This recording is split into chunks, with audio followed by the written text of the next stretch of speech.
我们更做不到如从前对待楚莹那般毫无保留的去对他，故而我们离他远些，可能才是对他最好的。将军若想我随你去戍边，若要我按宁儿提出来的交换条件那般，不再去见他扰他，去替我办两桩事。你说。其一是我要见元贞，我想把我的嫁妆给他，借他之手交给宁儿。这个好办，明日我就带你去温国公府。其二是我要再见一次楚莹，将军若无法让我见到楚莹，我宁愿跟将军和离，也是不会随将军去戍边的。楚莹眼下在东宫水牢里，在太子手上，我无法跟你保证，只能说尽力去试一试。本王可不是为了得到楚宁与太子正面交锋，而是为了断了太子的生路，才必须得到楚宁。行了，大将军请回吧，往后没有本王的传唤，大将军也无需再来本王这里走动了。楚离安紧紧拧起眉，有心想问君锦是不是要与他断绝往来的意思，却又不敢贸贸然地问出口。不过君锦能够用来要挟加害他的把柄，他已经在今日申请戍边的奏折里奏明皇上了，此后只需防范君锦联合盛家来给他下套使绊子就行了。东宫，太子妃啊，城南驿馆那边来人了，说是钟离一族的圣女发病了，病势十分之凶险，请您立刻前往为其治病。让来人先行回去，稍后我会自行前往。楚姐姐，我能跟您一起去城南驿馆吗？令妈妈如今乔装易容后，化名丙娘，跟在钟离身边。她觉得那城南驿馆十分不安全，不想温雨随她去涉险。今天你们4人都随我去城南驿馆。那钟离1个月后就要嫁给景王了，而景王跟太子表哥素来不睦。楚姐姐，你往后前往城南驿馆去给钟离治病的时候，可也得小心再小心。万一景王想通过除掉楚姐姐你来对付太子表哥，可就不妙了。毕竟楚姐姐，你可是唯一能够治好太子表哥的人。放心，钟离的生死拿捏在我手里，他们目前不会轻易对我出手的。殿下，属下刚收到了景王府的人传回来的消息，说是景王刚刚派了不少暗卫到城南驿馆周遭去，太子妃此时应该快到城南驿馆了，可要属下再派些人手前去确保太子妃的安全。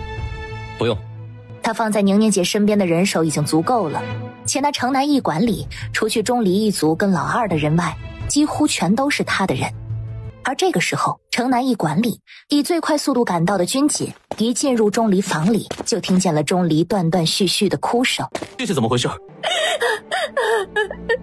景王殿下话，圣女今日晚上用的早，饭后去驿馆后花园中散步消食时，突然就病发摔倒了。殿下是不是嫌弃我了？啊，没有的事儿，我是心疼坏了。亲了钟离额头好几下，又去亲吻钟离的双唇，以至于此后楚宁跟温雨得易容乔装后的令妈妈领入钟离的房间里的时候，瞧见他二人在床上亲得难舍难分。庄小姐这不是好得很吗？楚小姐，您快过去瞧瞧我们圣女。我们圣女先前在后花园里散步消食时，忽然就重重摔在了地上。烦请景王殿下让一让。庄小姐此次病发之所以会这么严重，与她近来服用的药物有关。我医术虽然尚可，却也不可能通过把脉就确认出她近来都服用了一些什么药，所以得麻烦钟小姐与我说说你近来都具体服用了一些什么药物。钟离没有说话，直接看向了钟离乌梅。钟离乌梅立刻去将他近来在服用的所有药物都取来，给楚宁过目。没有别的了吗？没有了。那就奇怪了，这些药是不会影响钟小姐发病症状的。钟小姐有接触过蛊吗？我们圣女从来就没有接触过蛊，但不能排除有人用蛊来加害我们圣女那种可能性。楚小姐，你能断出我们圣女有没有中蛊吗？我对蛊不是很了解。钟离霎时暗暗松了一口气，但他没有看到君锦在楚宁说出蛊那个字眼的时候，脸色微微变了一下。叶思立即从楚宁药箱中把9转轮回针取了出来，双手捧着去到了楚宁身边。而楚宁在为钟离施针之前，先拿了2粒药出来，让钟离服下。看来我可以通过长期为你施针，来试试能不能治好你了。长期？具体要多少时间？具体要多少时间，我目前也不知道，得从此后钟小姐的病情变化来判断。那你在这以后多久来给我扎一次针？3天1次。不能再频繁些吗？太频繁，你身体受不住。好吧，钟小姐好好睡一觉吧。等钟小姐醒过来，这次病发也就会结束了。且不出意外的话，此后钟小姐都不会再病发了。殿下，我想让楚宁变成我们的人，为我们所用。那你打算如何把她变成我们的人呢？她可马上就要成为太子妃了，一旦她上了皇家玉蝶，也就很难再为我们所掌控了。眼下楚宁是京中的风云人物，与他相关的事必然会在京中引起轩然大波。若是这个节骨眼上，他睡到了殿下的床上，与殿下有了夫妻之实，且还传遍了全京城，那么他的太子妃之位肯定是做不成了的。届时我们再设法让他点头同意嫁给殿下为侧妃，就能在平息掉风波的同时，让他为我们所用了。我来想法子让他点头同意嫁我为侧妃，旁的得由你费神了。殿下，属下刚刚收到消息，楚宁他们出驿馆后径直回了东宫。楚宁先前进驿馆后，驿馆内外有何异动吗？没有。那就是说，大哥不知道我府上暗卫的动向了，让人盯着辅国大将军府，伺机把楚老夫人与楚夫人抓起来。宁宁姐，你应该知道的吧？就算你在与苏运峰成婚后，跟他圆了房，有了夫妻之实，我也会娶你，且也只会娶你。楚宁愣了愣，短暂的纳闷他怎么突然与自己说这般的情话过后，很快就隐隐猜到了他是在暗示自己晋王在打自己清白的主意。楚宁饶有兴致地准备深入分析一番，君莫却突然用力一拉，使自己趴在了他的胸膛之上。宁宁姐，你既然在我面前那么认真地去想别的男人，我错了，你得好好哄哄我。而楚宁满心无语，又耳根发烫地瞪了君莫2眼之后，凑上去在他唇上蜻蜓点水般地亲了一下。就一下？我是这么好哄的人吗？你别得寸进尺啊！我也就只能在这些事情上对你得寸进尺一下了。你比我大，得让让我。我今天在城南驿馆里看见景王跟钟离亲吻的时候，好像有。他还让你看见他们做那种龌龊事了？他们也有婚约在身了，算不得龌龊事了吧？往后我得跟你一起去城南驿馆，要是他们再敢在你面前做那种事情，我就让他们去朝堂之上，在文武百官面前做个够。气死我了！宁宁姐，你再亲亲我，这次由你来。约莫1刻钟后，楚宁面红耳赤，怒气冲冲地跑出了君莫寝殿，惹得叶静跟顾青等人是想入非非。而楚宁冲回到自个儿的房间里后，立刻让朱兰给他送了浴汤进房中，在浴桶中泡了好半天才冷静下来。接个吻竟然还有那么多名堂，且君莫纳斯还一直装委屈扮可怜，一边教他一边让他主动，而自己又偏偏一对上他裹满了温柔与深情的双眼，就拒绝不了他。翌日上午，温国公府里，你是不是早就想让宁儿做你的女儿了？是，若她是我的女儿，是我们温国公府的小姐，我们断不会处处拿她与养女做比较，也绝不会不问是非，也不查明真相，就盲目的相信养女，叫她受了那么多的委屈与辱骂。我们也是受了楚莹的手段蒙骗，不是诚心。不是诚心？你们敢扪心自问吗？若非你们全心全意的信任楚莹，无论遇上什么事都认为她无辜，她不可能做错事，就她那点能耐，她的真正面目必然早就已经揭露于你们面前了吧？退一万步来讲，就算你们是受了楚莹的手段蒙骗，就算你们是真的从来就没有察觉到楚莹还有你们所不知道的一面，错不全在你们身上，可你们有向宁儿忏悔赎罪的心吗？我们当然有，是宁儿她始终不愿意给我们机会，宁愿认你们做父母，让你们温国公府做她的身后靠山，也不愿与我们。景书啊，事到如今，你都还没有意识到问题症结所在吗？你这话是什么意思？你认为宁儿是因为我们温国公府权势声望大于你们辅国大将军府，更适合做靠山后盾，才愿意认我们做父母的，对吧？心中所想被戳破，于静书选择了沉默以对。你们不仅对他没有半分的信任，还始终认为你们虽然有错，却情有可原。他全然不给你们辩驳改过的机会，是太过绝情狠心了。可你们扪心自问，此前5年多的时间里，他是如何对你们的？你们又是如何对他的？两相比较之下，你们真的有脸去要求他原谅你们，与你们和好如初吗？我们……于静书被魏元真的那一番近乎是灵魂拷问的话给问得全然不知该说什么好了。大将军，不如直言你们今日的来意。我们今日前来，是想经你之手，将淑妹的嫁妆给宁儿。宁儿就要做我们温家的女儿，以我们温家女的身份嫁入东宫，那她的嫁妆自该由我们温家来置办，不需要你们费心。元真，你我自幼相识，从小到大，你一直都是最懂我的人。你该知道，我现在来找你，想经你之手把我的嫁妆给宁儿，是真的想弥补宁儿尽一下做母亲的责任，让她风风光光的嫁入皇室，而不是还想经由此事来获得什么。你就不能帮帮我吗？你也说了，是从前，你好好回想一下过往，近些年，不是打当年你们带回楚营那时起，我说过的话，提过的建议，你有哪一次听过吗？且眼下，不是我不愿意帮你，而是以我对宁儿的了解，她不会想要你的嫁妆，那我就要做她的母亲，要与她成为家人，自然不能行她不愿之事。若无别的事，你们就请回吧。夫人何必要故意说那些话去刺激他？以他现在的身体情况，万一给刺激出个好歹来，他哪有那么来弱？不过是给楚离安宠废了，变矫情了而已。而且此前几年里，我跟雨儿都不知道因为他们对宁儿的所作所为怄了多少气，不刺激他一下，我心里不舒服。马上就会醒了，但他醒来之后，最多只能与你们说2刻钟话，就会累到无力，所以你们最好要捡重要的话来说。我今日前来这里见你，是因为想起了一桩旧事，想从你口中证实一番。你若如实回答，我会考虑帮你去药王谷师徒面前说说好话，让他们在你无用之后，让你死得痛快些。娘亲真的要对莹儿如此狠心吗？纵然莹儿罪该万死，莹儿也到底做了你们10几年的女儿啊！你们真的忍心看莹儿在此日复一日的遭受太平18层地狱里的对待吗？我们是不忍心，可比起你来，我的宁儿、当今太子以及当年那些惨死在那个地堡里的孩子们，他们又何其无辜？虽说他们的遭遇非你所致，但你体内与那些人流着同样的血，甚至你会出现在我们面前，都可能是他们其中的某一个人的阴谋诡计。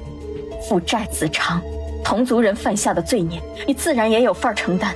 故而不论我们见了这样的你有多不忍，都绝对不会再对你心软半分。可是娘亲，我既选择不了自己的出身，也无法在年幼时决定自己的去处跟未来呀！我何尝不无辜？你戕害肃王妻女，杀害盛南跟迎秋，屡屡构陷算计宁儿，哪一桩是受人左右的？你哪来的脸说是无辜？够了，我不是来请你狡辩的，而是来证实一件事的。当年我们将你跟高妈妈从那个难民群带走后，遇上暴雨，高妈妈将我们一行人领去了一个尼姑庵避雨。我想知道，那个尼姑庵里的领太师是不是你们的人？是又如何？不是又如何？你只管回答是与不是，只要你如实答了，我必说到做到，去为你求情。我不用你求那种情，反正到了那个时候，我就算还活着，也早已经在日复一日的折磨下麻木到如同行尸走肉，还能不能死个痛快根本就无关紧要。我要换个条件。你说。我要见风哥哥一面。苏应风与永华公主的婚期已定，而永华公主在皇上面前素来是有求必应的。她若愿意替苏应风去皇上面前开口，那苏应风来此见你也不是没有可能。但我们只能替你向苏应风转达你想见他，他来不来见你我们就不知道了。他一定会来，肯定会来的，你们只要发誓把我转达给他就行了。那我们稍后出了东宫就去永华公主府。你得发誓。我发誓。该你回答问题了。我进到这里之后，才从凡凡口中得知我的出身，所以我也不确定那领营师他是不是我们的人。但我记性好，我还记得当年我们进到了尼姑庵后，在你们让高妈妈领着我去晋升更衣室，那个领营师他去找过高妈妈，还特意避开我，与高妈妈说了一会儿话。且在我们离开那个尼姑庵前，高妈妈也去与那个领营师他说过话。那他就是你们的人了。你们别忘了去永华公主府向凤哥哥转达我的话，否则我做鬼都不会放过你们的。反正你做人的时候都没有放过我们，我们有何惧你做鬼后的事？你们不会去告诉凤哥哥我想见他是不是？你们如此戏弄我是会遭报应的，我要日日夜夜咒骂你们不得好死。他楚宁能重来一次，我肯定也能。等我重生回来，我一定会让你们所有人都求生不得，求死不得。我夫妇二人刚刚去见了楚莹，此话当真？他现在身处何处？他还好吗？你觉得他现在会好吗？楚莹眼下人在东宫水牢之中，本来这是不能外传的事儿，但楚莹说她想见你最后一面。最后一面。苏影峰攥紧双手，脑子里快速地闪过了他跟楚莹的所有过往，但都是美好的过往，那令他突然十分迫切地想要见楚莹一面。因此送走楚离安夫妇之后，他径直去了君学蕊的寝殿。令他没想到的是，近来一有时间就拉着他在抵死纠缠的君学蕊，竟然连他外出这么半日的时间都忍不了，又拉着男宠颠鸾倒凤上了。但他有求于君学蕊，只能强压下恶心上前道：我有一事想请公主相帮。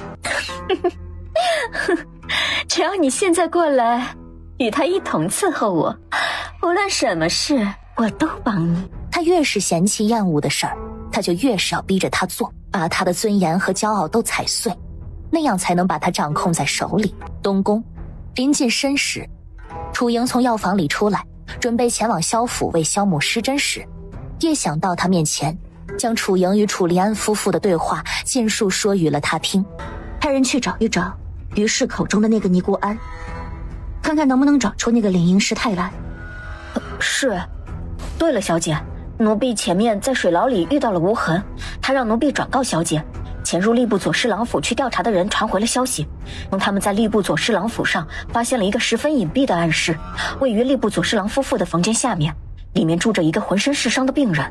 他收到了那个消息后，立刻安排人去暗中详查吏部尚书府的账目，却发现他们对外宣布大少爷死后，这10几年来他们府上就没有采买过大量的药物。意思是说那病人还不用服药？他们调查完账目后，让潜伏在吏部左侍郎府上的人严密监视了那个暗室周遭，没有发现有人往里面送药。先就那般监视着，别打草惊蛇，然后继续调查。燕飞那边有查到什么吗？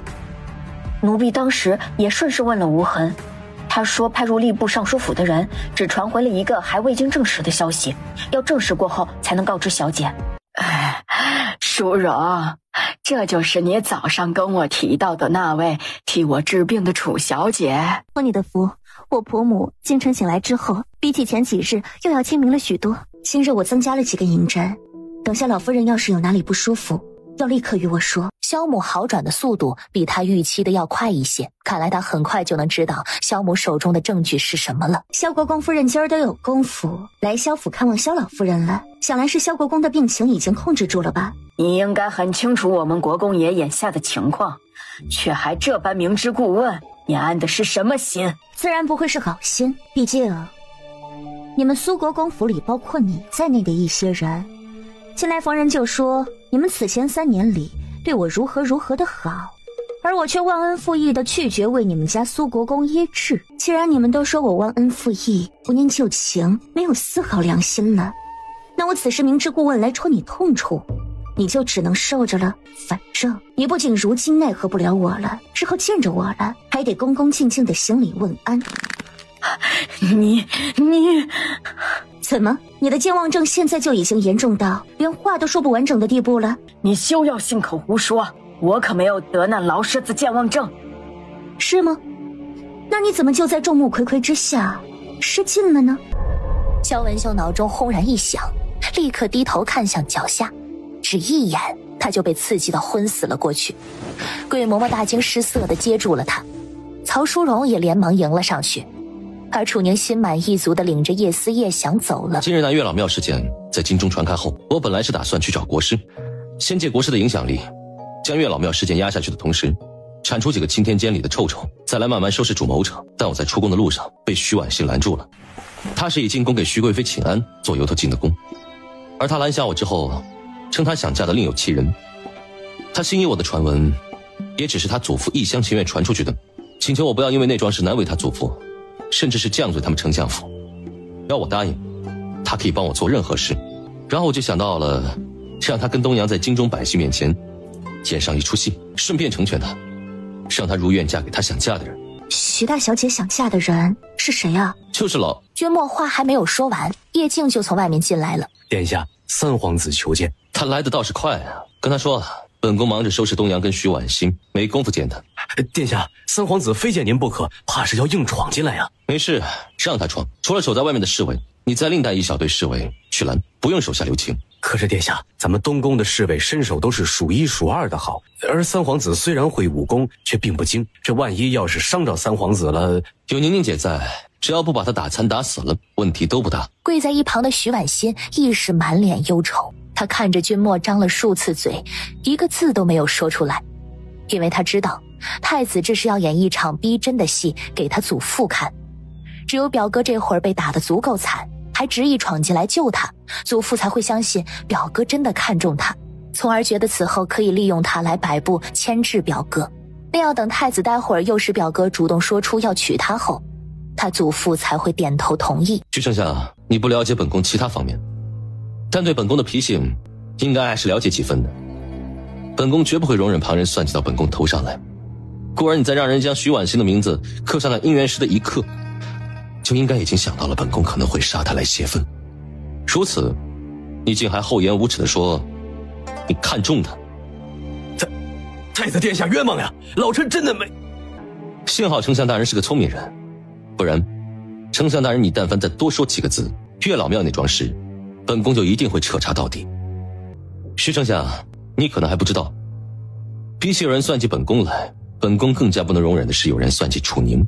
故而月老庙事件，本宫虽然可以不与你们计较，今日徐婉欣唆使东阳当街所行之事，本宫却是绝不可能轻易算了的。太子殿下，徐丞相，你先好好看看你身边的那个乞丐，为了警示旁人，中了楚宁会付出什么样的代价。本宫本是要将徐婉欣嫁给这个乞丐的，但老三为了徐婉欣，连命都愿意豁出去了。本宫这个做大哥的实在心有不忍，故而本宫给你两个选择，要么将徐婉欣嫁给老三，要么嫁给这个乞丐。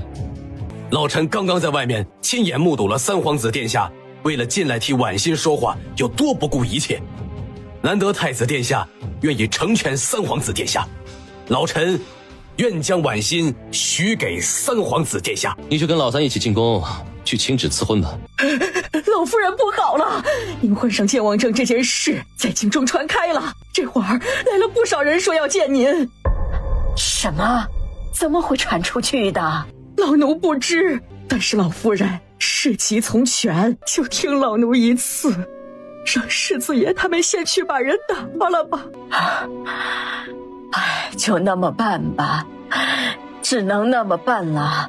我们这苏国公府怕是很快就要完全落入二房手中了，以后别说风儿了，怕是我这把老骨头都要没有立足之地了。祖母何其聪慧，应该已经从我此时的态度上猜到我们进来为何没有来看望祖父了吧？而且我要是没有猜错，祖母刚刚应该都已经想到要怎么除掉我们二房的人了吧？你在说什么胡话？我不过是在琢磨你因何做出这般的表情。此时苏敬周已经睁开了眼睛，等理清萧文秀和苏应河的话外之音后，他是相当的不可置信。他下令杀首贤是情不得已，知情的人他明明都已经全部都灭口了呀。我说的是不是胡话，祖母心知肚明，且我还知道祖母此时唤我过来是为了什么。那你倒是说说，我唤你来做什么的？无非就是你患上了健忘症一事已经在京中传开了，你已经无计可施了，就想威逼利诱与宁儿姐姐交好的我想想办法。而我会过来只是想当面告诉你，别说我不可能说动宁儿姐姐来给你们治病了，就算我能，我也不会去做。你还是死心的好。你个孽障，我可是你祖母，你竟敢如此与我说话！我宁愿没有你这样的祖母，当然还有你这样的祖父。凌绝，给我把这个臭丫头拿下！然而凌绝没有现身。阿贵，把这臭丫头给我拦下！我现在还没有到不知事的程度，她就敢这般对我大呼小叫了，以后那还得了？奴婢奉太子妃的命令保护苏二小姐，且我们太子殿下有令，企图伤害苏二小姐本人以及其父母与兄长的人，奴婢等人可先斩后奏，还请苏国公夫人莫要冲动行事。萧文秀下意识地看向苏敬周，就见苏敬周已经急红了双眼，正不停地在冲他闭眼眨眼。公爷，您放心，我就算是彻底毁了我们苏国公府，乃至于整个苏家，也绝对不会便宜了太子的。然而苏敬周听了他这话，仍然在不停地冲他眨眼闭眼，最终见他全然明白不了自己的意思，他才心如死灰地闭上眼。那天风儿走后，他一口气没有缓过来倒下时，凌绝虽是第一时间冲到了他面前，却在扶住他之后给了他致命一击。因为那个凌绝当时告诉他，真正的凌绝早已经落入了他们主子手里，且他们主子会在他倒下的同时清除掉他手底下的所有暗卫，也意味着他会突然病倒，跟太子甚至是跟楚宁都脱不了干系。小姐，可是叶莲回东宫来报信了，说苏二小姐已经按小姐您的交代做了，那就通知殿下安插静香府的人，让他们进来多多注意一些，务必配合易容成凌绝的人，把戏演好。永华府里头的人前2天传了消息回来，说永华近来的状态和从前有了很大的变化，而那李富秋近来一直待在永华府里头，还深得永华器重，他应该知道一二。说不定李太医就是因为永华公主的反常来找我的。说说你今儿特意来求见本宫太子妃的缘由。微臣今日前来是有一事想问准太子妃娘娘。女子在长时间与男子行房后，非但不显疲累，精神抖擞，面色红润，还似乎完全没得到满足，却无中毒中蛊的迹象，会是何缘故？你口中这女子莫不是指的永华？是，微臣观察永华公主有些日子了。此前永华公主虽也几乎每晚都会招男宠侍寝，却没有太过，只是正常夫妇该有的频率。然自从苏大少爷进永华公主府后，永华公主兴起之时，能与他整日缠绵在床榻之上，甚至还能在应对苏大少爷的同时，再应付2、3个男宠。能确定是从苏应风进永华公主府开始的？有没有可能是从永华此前从宫里出来那时开始的？说真的，不是毒，也不是蛊，总不能是永华在练什么邪门功夫吧？天下想救永华公主吗？救？你是说那般的反常会危及永华的性命？但那是建立在我猜中了的情况下的，也有可能是我多虑了。我相信你是不可能猜错的。而永华目前对我跟父皇都还有用，他还不能死。另外，他这辈子本就已经很苦了，便是死恩，也该有个体面些的死法。天下尽快安排我跟永华公主见一面吧，届时我会自己想办法为永华公主把脉，以确认情况。我此前随便找了个由头，因永华唆使苏应风进宫赴宴，事后全然忘了，眼下正好还能拿来用。殿下，先前袁公公让人送了消息来，说永华公主今儿进宫，请求皇上准许苏大少爷来我们东宫见楚莹一面。皇上想看看殿下跟太子妃的意思，就还压着没给回复。这不就巧了吗？就让苏应风来看看他放在心尖尖上的是个什么丑陋玩意儿吧。顺便用我此前用的由头把永华也引来。公主，东宫前面来了人，说是太子殿下今儿突然想起来，他此前忘了把那个天大的秘密告诉公主，请公主今天务必随驸马爷一同前往东宫。大哥，他这个驸马我可已经认定了，无论你多不待见他，他以后也得随我喊你大哥，喊楚宁大嫂的。你说这话前该先问问他敢不敢喊我大哥。这有什么不敢的？哥哥，你现在就喊一声给大哥听听。苏应风却在与君莫对视了一眼之后，匆匆甩开君学蕊的手走了出去，因为他在君莫眼底瞧见了浓浓的杀意。怎么，我这般欺负他，嫂嫂心疼了？我只是好奇，公主将她的傲骨自负那些，全都削去之后，他对公主来说还有什么存在价值？他有那张脸就足够了，而他越是无用，越是一无所有，才会越离不开我啊。楚宁挑挑眉，就见君莫倒了一杯酒递给君雪蕊。君雪蕊似乎完全不担心君莫会给他下毒，接过后那是满心欢喜的喝了，喝完不过几瞬的功夫，就撑着头昏睡了过去。看来我没有猜错，他体内确实曾养过一只蛊。养蛊？你是说之前有人把他的身体当做了养蛊的容器，而眼下那蛊已经不在他体内了？我与殿下能够完全消除身上的疤，都靠的是蛊。但与殿下不同的是，我参与了每一次选蛊试蛊，并且我还跟随师父去过苗疆，在那里跟着师父的挚友学习钻研了1-2年的蛊。就是在那期间，我听说了一种名为新生的极为罕见的蛊，它能彻底改变一个人的容貌、声音，甚至是身高。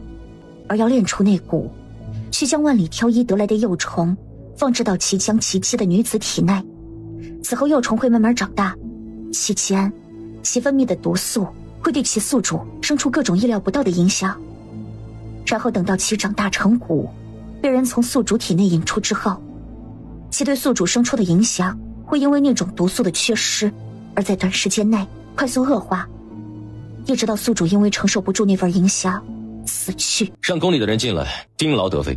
殿下知道这种香？她叫金秋，是3年前的这个时候御香房里的一个新人调配出来的。就我所知，后宫妃嫔都爱日日给要穿的衣物熏香，按理不加入香艾草来压抑其味道，也能让很多人中招。那幕后之人为什么要特意多此一？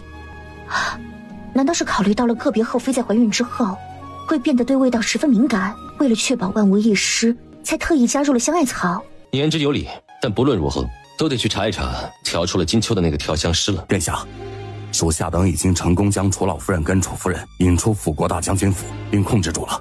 很好，楚宁还没从东宫出来吗？属下正准备禀这事儿。楚宁虽是已经从东宫出来了，但太子跟他在一起。什么？你是说大哥跟他一起来这边了？是的。通知易容城楚老夫人跟楚夫人的人，让他们晚些时候回辅国大将军府，再通知楚家军里我们的人，近些天务必把楚离安父子4个给缠住了。殿下别急，太子总不可能回回都陪楚宁来，今天不成，3天后我们一定能得手。景王殿下，圣女温家刚刚对外宣布了百世子夫人要收楚宁为女一事，还要在5日后让楚宁祭祖后上族谱。等下伺机行事，但凡有得手的可能性，就今日直接动手。殿下三思，万一太子今日是有备而来呢？楚宁，你今天变得好漂亮啊！若非太子殿下与你一起来了，我都要不敢认了。这难道才是你真正的模样吗？说来话长，日后有机会我再与你细说。今日殿下心血来潮陪我前来，我得抓紧时间给你施针才行，免得殿下等我太久累着了。你刚刚一直在看大哥手中的酒杯，可是也觉得那杯中的几只虫子有些奇怪吗？是啊。那离儿，你觉得那是几只什么虫子？我不知道，我就是因为从来没有见过那般的虫子，出于好奇才一直盯着它们看的。是吗？我还以为离儿你是曾经见过那般的虫子，才一直盯着它们看的。3天之后，楚宁再来为你施针时，我们一定要得手。昨晚回去后就跪到了苏敬周床前的苏应风，此时终于因为扛不住昏死了过去。快扶我去看看风儿吧，也不知道他昨天突然那样回来是受了什么刺激。苏大少爷这是受刺激之后忧思过多，再加上饥饿疲累过度才会晕倒的。我已经通知永华公主派人来接大哥了。风儿昨晚才回来，你今天就火急火燎地通知永华公主来接人，你安的是什么心？我是想着永华公主那般看重大哥，大哥回到永华公主府里定然会得到最好的照顾。毕竟眼下我们府里有祖母你跟祖父2个病人在，未必能给到大哥最好的照顾。我跟你祖父有病，你大哥他又没有病，他只是太累了而已。而永华公主若能给他最好的照顾，他哪里会以这副样子回来？她肯定是受了永华公主的欺负，无处去说才会。永华公主都为了大哥与曹驸马和离了，还马上就要与大哥成婚了，她怎么可能欺负大哥？其实那3年里，并没有多少值得你想起来的事。旁的人与事，值不值得姑且不论，但与你相关的事儿，于我如今而言，很重要。我可以全部说给你听。那不一样，而且我执意想要找回那3年里的记忆，还有别的考量。你接受我催眠前的状态，你应该都已经不记得了吧？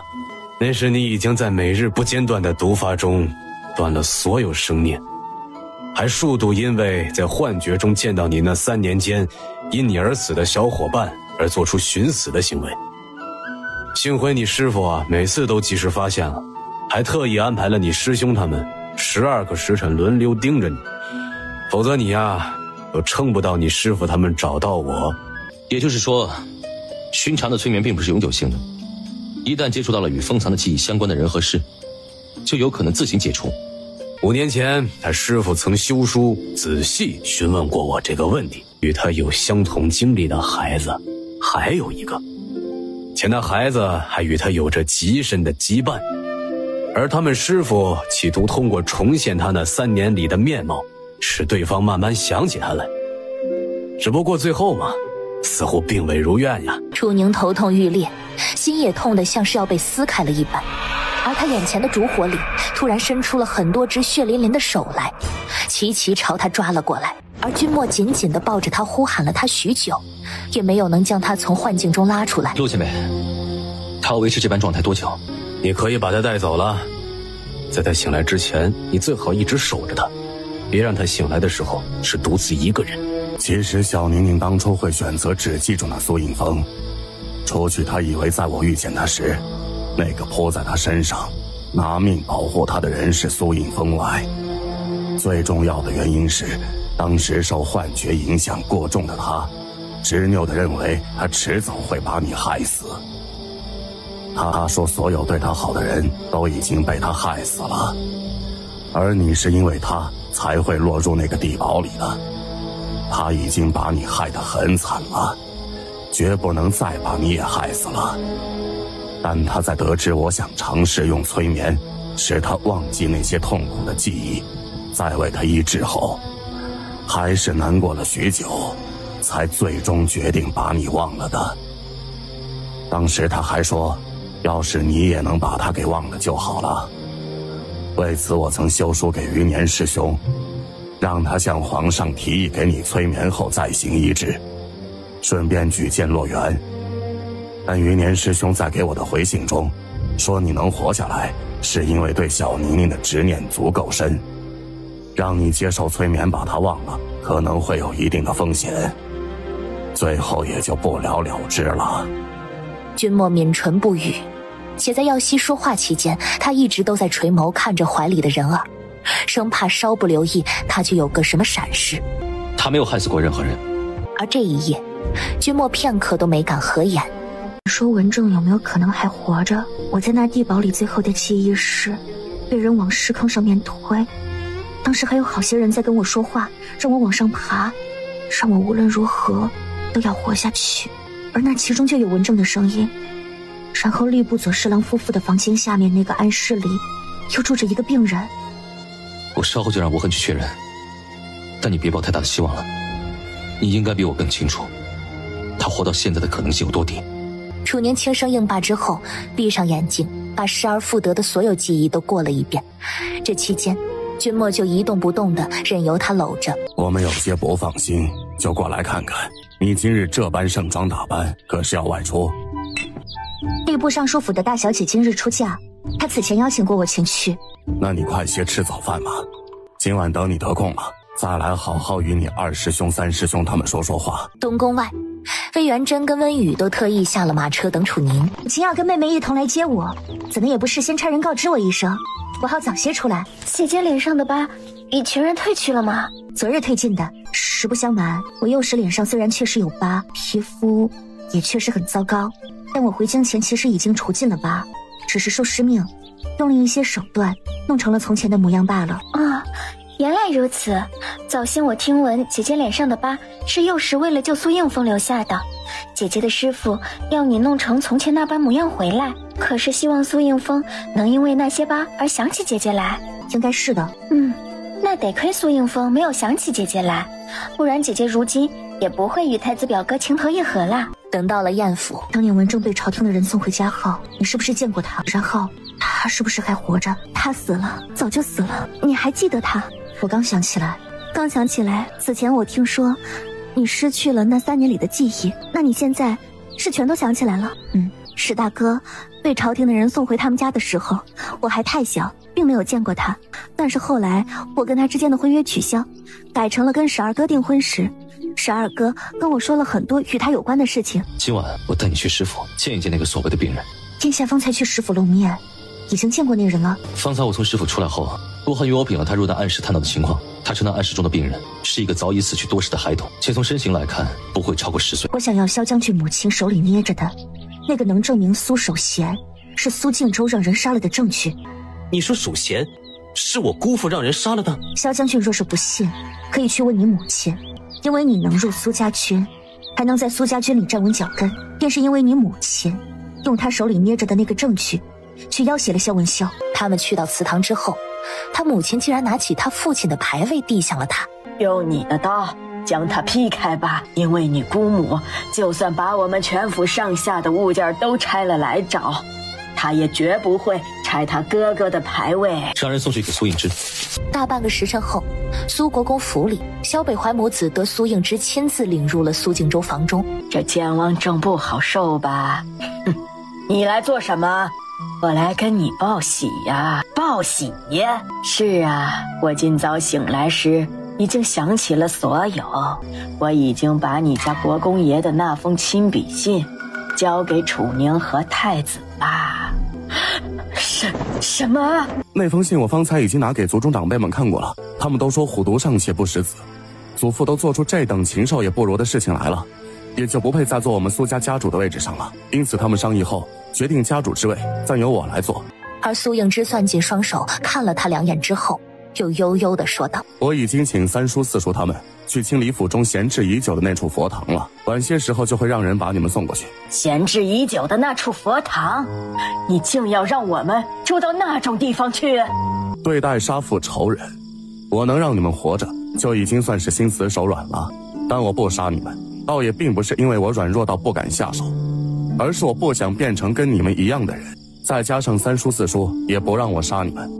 不过对你们而言，让你们毫无尊严的苟活下去，应该要比直接杀了你们痛苦多了。属下已经用迷香让史大人夫妇陷入沉睡了，最少也要卯时出才会醒。2个时辰足够了，带路。今夜月色十分明亮，还有些许温度。属下白日里潜进来查看情况的时候，并没有发现他还有体温，怎么晚上却有了体温呢？确实还有一点点温度，但寻常人不十分仔细的去感受，是几乎觉察不到的。那他都已经死去许久了，为什么还会有温度呢？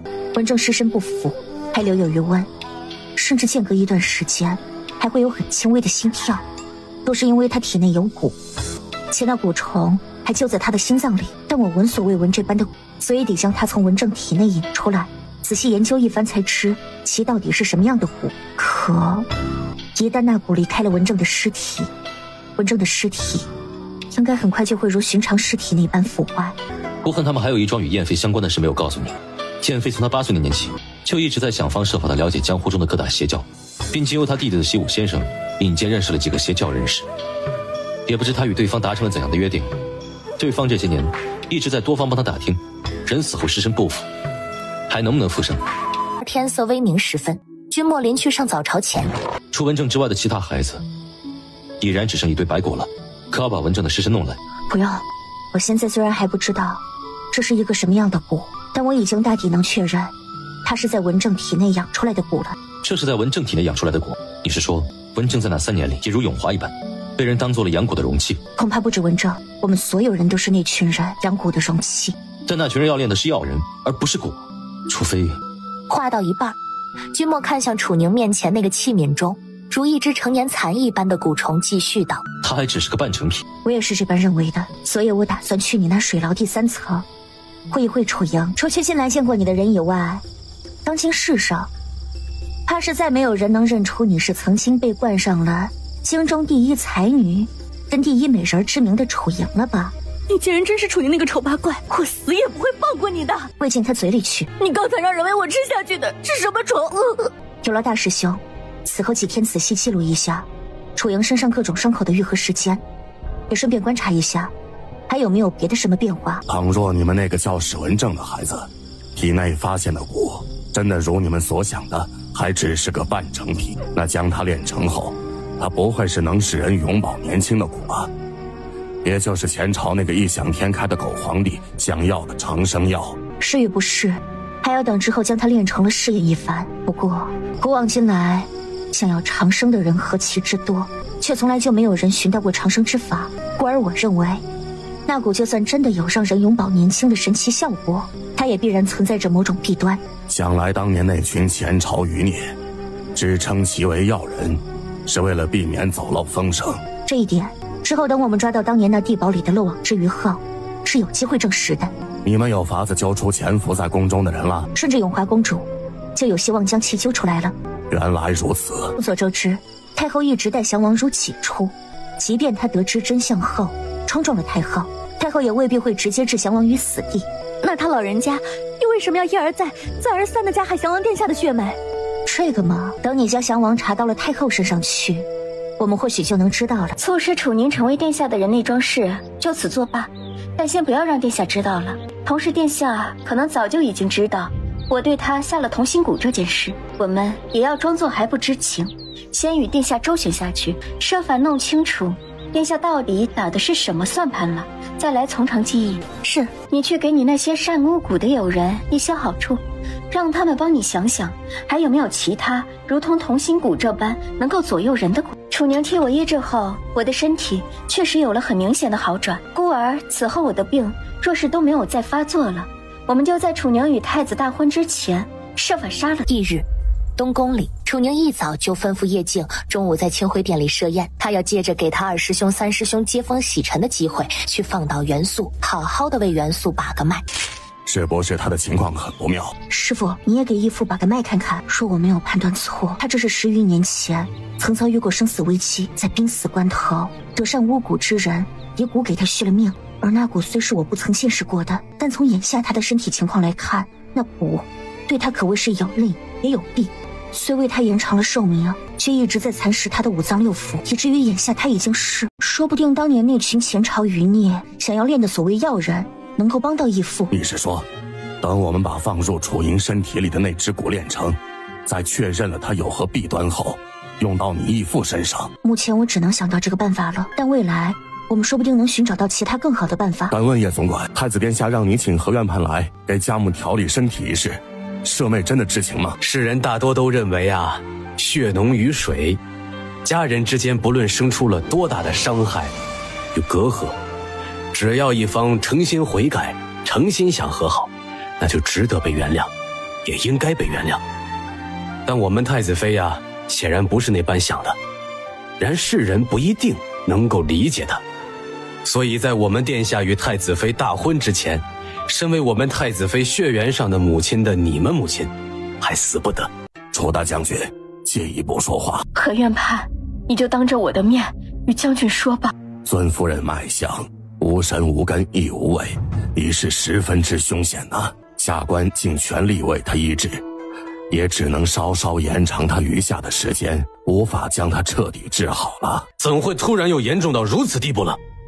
明明他此前服了宁儿所开的药之后，我们府上的大夫都说他心头郁气已除。以温大小姐的医术，他给尊夫人开的药方自然是最适合尊夫人的，但从尊夫人的脉象来看，他近来显然并未好好服药进食，更未好好休息，这才导致了病情反而变得比此前更加严重，甚至都要……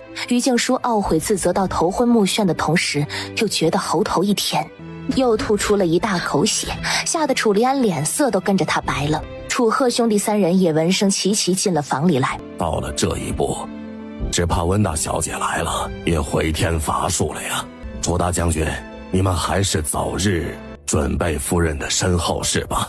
苏国公府那边，祖母，霞儿真的不想嫁给那个乌景城。你不会嫁给乌景城，要嫁给乌景城的人是苏应河。打从一开始，我想让你嫁的人是景王，而且我已经为你安排好了，嫁入景王府当晚就能与景王顺利圆房。祖母，但你得知道，我为你做这些，不仅仅是为了你，更是为了风儿，为了你日后能帮风儿东山再起。祖母放心，霞儿一定不会不管哥哥的。倘若霞儿日后为了自身的安稳，全然没有理会帮衬哥哥，愿遭我雷轰顶，死无葬身之地。乌府那边今日如何？乌家没落了多年，今日虽是没有大操大办，但本家长孙成婚，乌家人还是全部聚到了一起的，也十分的热闹。乌老太傅在乌大少爷跟苏二小姐拜完堂之后，单独与乌大少爷说了一会儿话。据说呀，那之后乌大少爷脸上笑容都多了，估计乌老太傅已经把事情说与他听了。你今日去景王府，可有遇上什么事端？父皇该已经知道，儿臣到景王府后，定我后带头撺掇儿臣坐上了高堂之位主。妮妮姐说她一落座就闻到了罗刹花的味道，还十分的浓郁。她判断味道来自儿臣所坐的椅子。那个逆子，他是将朕反反复复与你们说了无数回的话，全然抛诸脑后了呀！父亲莫生气，老二恐怕都想弑父了。父皇你的说教，他自然不会遵从了。此前楚宁说那什么罗刹花会催发你体内的毒，你现在怎么样？妮妮姐在与我说那桩事的时候，就已经给我服过药了。找个物件将那药底装起来，交给药谷主。若掺杂进那药底里面的东西，会危及父皇的性命。父皇准备如何处置老二跟盛家人？若是你此番会如何应对？将计就计，伺机而动。为父也是这个意思。师父当年要清理的那几人，竟还与盛家人有牵连。先前在宫中时，我没能立刻嗅闻出来，但我在与那位袁公公退到殿外去等候时，很快就确认了这药里面掺了一种出自我们药王谷的慢性毒药，而这毒药虽然是慢性的，不会立刻致死，对人体的伤害却是不可逆的。景王府里，妾身真的是无辜的，妾身真的什么都不知道啊！而且妾身都已经跟王爷圆完房，有了夫妻之实了。王爷您再怎么生气，也不能将妾身赶走啊，不然妾身就一头撞死在王爷面前。殿下，对不起啊，我明明都说好了，昨晚要来陪你的，结果我送完外祖父跟舅舅之后，却鬼使神差的来了这边。王爷，属下去到乌府时，乌府内也乱作一团。乌老太傅还一见到属下就急急询问属下，可是也已经与苏大小姐圆房了。在属下回答了乌老太傅后，乌老太傅称既然木已成舟，那就只能将错就错了。他称会立刻安排人将苏大小姐的嫁妆送来我们王府，也请王爷将苏二小姐的嫁妆备好，由他们府上来的人带回。让人送篦子汤来，本王要亲眼看着他喝下去。王爷，妾身是无辜的呀，妾身事先什么都不知道，妾身什么都没有做错呀。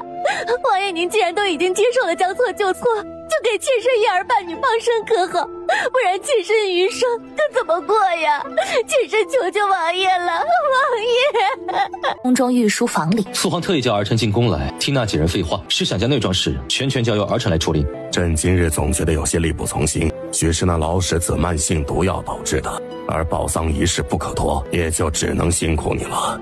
那父皇就多多去陪着母后吧，儿臣去一趟流华宫。而流华宫那边，殿下称北叶国皇室的人实行死后以火焚烧遗体，然后将骨灰摆入他们皇室宗祠，以免死后孤单，也方便后人同时祭拜。公主也可效仿之。效仿？大哥认为我会想把这个女人的骨灰摆在我公主府里，却时常祭拜？公主误会我们殿下的意思了。我们殿下的意思是，德妃娘娘虽远嫁来了我们东陈国，却也始终是北叶国皇室的一员。她或许期盼着能在死之后去到宗祠里与家人团聚。你去回大哥，就说且容我想想。今晨苏国公夫人得知苏大小姐与景王圆房了之后，大喜之下病情骤然恶化，连身边桂嬷嬷等人都认不得了。而她此前给桂嬷嬷下的命令是，她发病后若超过半日没有清醒过来，就按她的吩咐让她解脱。然后那桂嬷嬷在用事先准备好的毒送走她夫妇二人之后，也服毒随他们去了。老二的人可查到萧氏头上去了？查到了，景王殿下当时发了好大的脾气，说定要苏国公夫人付出代价，叫南婆把老二得人算计接错了新娘子，还在新婚夜撇下钟离，与苏应霞圆房的一事散播出去，之后再瞅准时机放出苏国公夫妇跟那桂嬷嬷都死的蹊跷。是，殿下要把苏国公夫妇的死安到景王头上，能成吗？事在人为，我早已有所安排了。凡事讲究证据，你若没有证据，只是信口开河污蔑于我，最好现在就收声，否则我会让人将你请出去，且往后也不会再容你回国公府。你竟敢如此威胁我！你虽然是我们苏国公府的世子，如今我们苏国公府也是由你当家做主，但我就算出嫁了，也始终是苏国公府的一员。只要我随时随地都能回来。本来你是能随时回来的，也还没有沦落到添不起你一双筷子的地步。可你撺的祖母抢和二夫婿在先，今日又这般当众诬我们二房杀了祖父祖母。我若不仅由着你继续闹下去，还纵容你往后随时回来，我这世子还如何服众？我才没有撺掇祖母帮我抢苏印河的夫婿，是祖母为了给大哥铺路，自行替我安排的。就算是那般，你抢了和二的夫婿也是事实。好在和二对吴家少爷一见倾心，吴家少爷也对和二一见钟情，我们便不打算与你计较那桩事了。但你若执意要在无凭无据的情况下往我们头上泼脏水，我也不是没有脾气的。按理今日锦王殿下是该陪你一起回来的，但锦王殿下不仅没有陪你回来，还让人拿了那么一辆破旧不堪的马车来送你回府，可见啊，是对你顶替和儿嫁入锦王府一事耿耿于怀了。想来往后你在锦王府里的日子呀，是不会太好过的。这种时候，你最不该的就是跟二房的人闹僵，不然他朝锦王殿下欺你辱你，或是将你休弃了时，你可就没有归处了呀。我还有哥哥呢，哥哥肯定不会不管我的，大不了我以后被王爷欺负了的时候去永华公主府。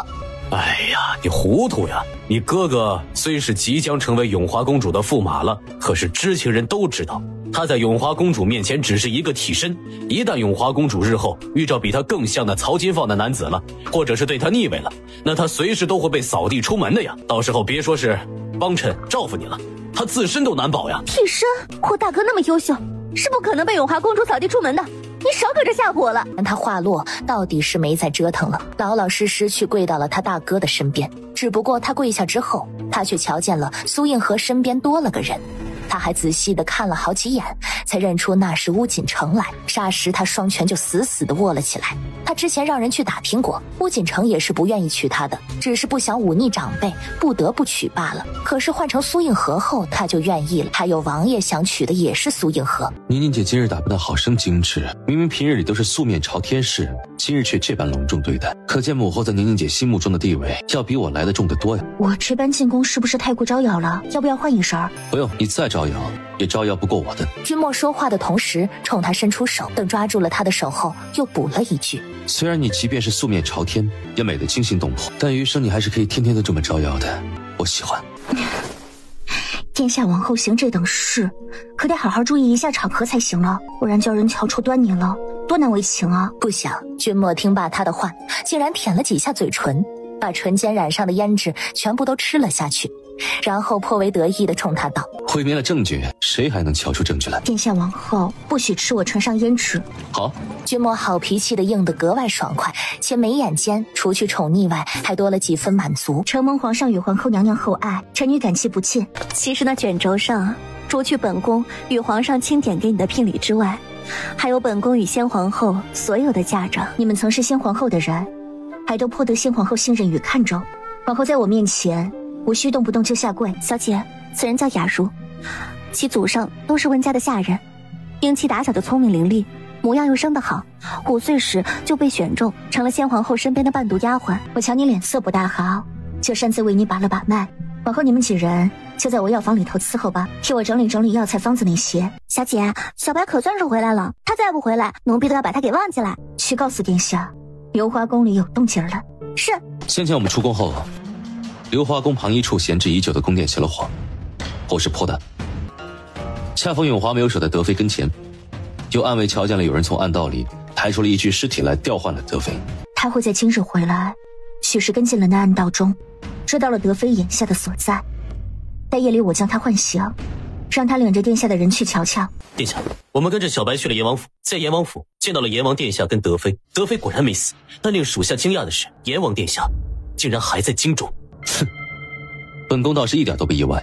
殿下早就知道京城跟随使团离京的不是阎王本人了。他若真的跟德妃有私情，就断不会在这个时候撇下德妃离京，必然会在安置好了德妃之后，再去追上大部队。殿下英明，属下二人亲耳听见阎王让德妃在事成前易容乔装，藏身到永华公主身边。小白没有随你们一起回来，是又去跟踪阎王了，还是跟踪德妃去了？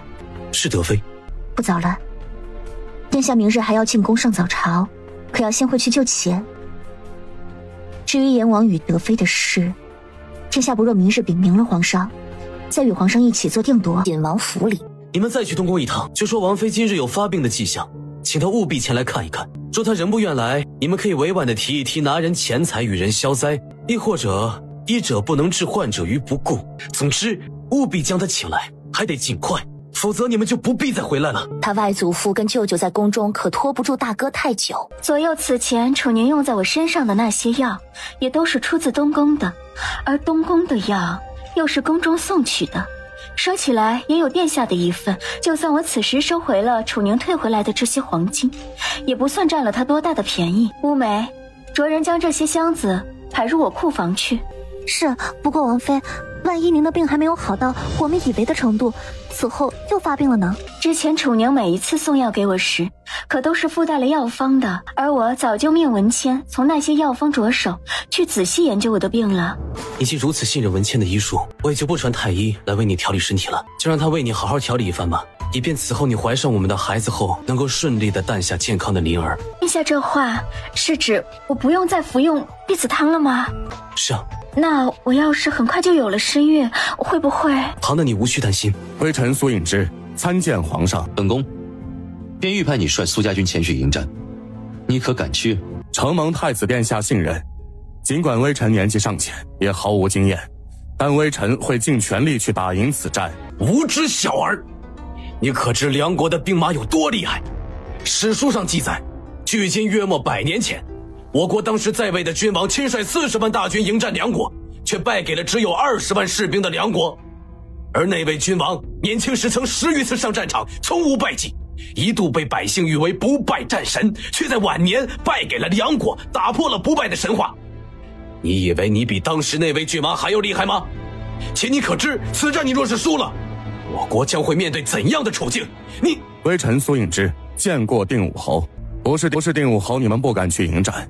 结伴来逼太子殿下迎娶那位因私人原因恼羞成怒到要挑起两国纷争的梁国大公主，太子殿下为了大局考虑，不得已才让微臣这种毫无经验也胜算不大的无知小儿去赶鸭子上架的吗？你一朕拟旨，苏颖之前去迎战梁国期间，所过之处皆如朕亲临，如若有人不服不敬不从，可先斩后奏。当晚，锦王府书房中，盛明辉将一份名单放到军警面前，压低了声音道：“这是今天下午我跟家父罗列出来的苏家军中可以加以收买笼络的人。